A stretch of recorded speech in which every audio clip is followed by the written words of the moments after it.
To start it off, today I'm gonna do a movie review video. Something I don't usually do because I brought three movies the other day. I got through two of them, and I'll give you my review on what I thought about the movie. One of the movies I did buy was The Invisible Man, about a woman that was being tormented and abused by her abusive scientist husband.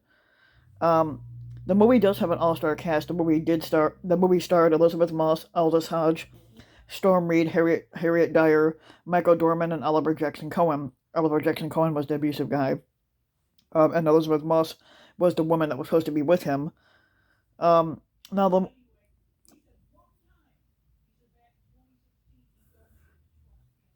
the movie was filmed on a $7 million budget, and it brought in 131 million, so it did pretty good at the box office. Um,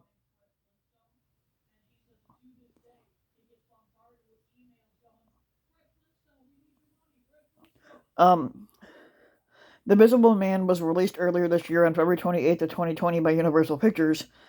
The film had received positive reviews from critics, with praise for Moss's performance and its inventive modernization of the novel's plot. Um, they basically praised they praised the scare tactics and the smart narrative about how people can be manipulated and abused in harmful relationships.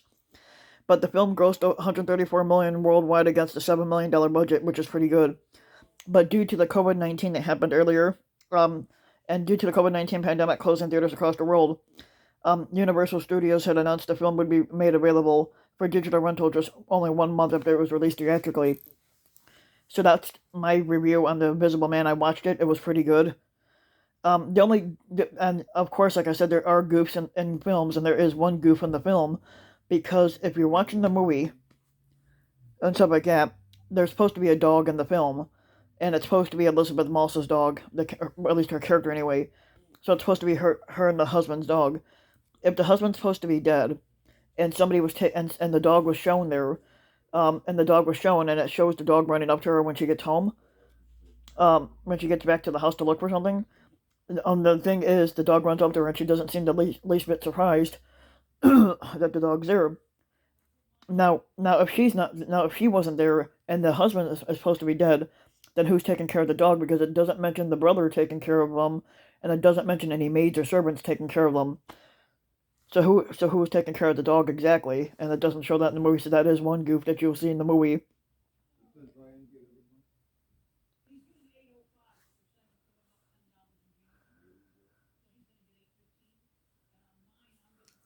And then the next one was Doctor Sleep. I finished that yesterday.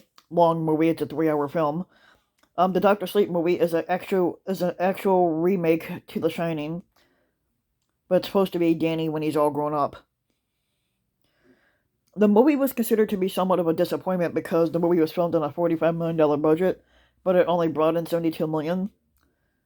Um, Now, Doctor Sleep held its world premiere at the Regency Theater, Village Theater in Los Angeles on October 21st, 2019, and it was released theatrically worldwide on October 31st of 2019, and in the United States on November 8th of 2019.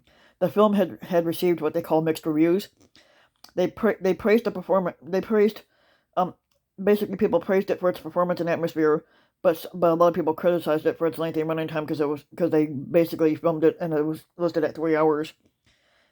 But I do praise some of the newcomers that were in the film, like the girl Abra that's in the film. She was 14 when she did the movie, but the lady that plays her is a girl named Kylie Kieran. She's in the film. Um, so I praise her for basically her role in what she did.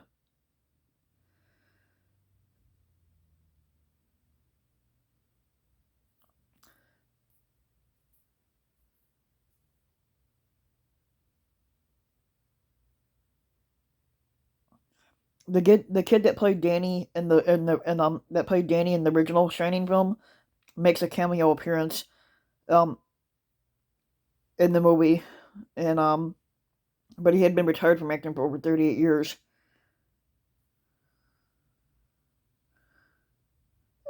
He retired from acting and he became a school teacher.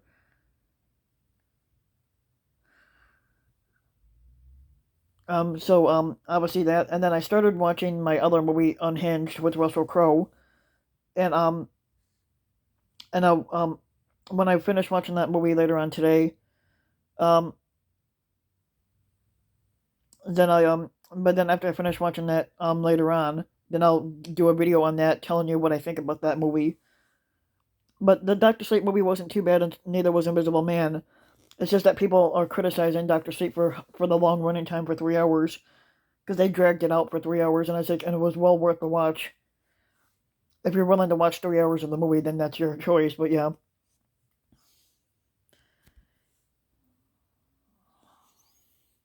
But if you like the video, give the video a like and subscribe to my channel, Rambin Mike, and also hit the notification bell so that you'll be notified when a new video comes out, and thanks for listening.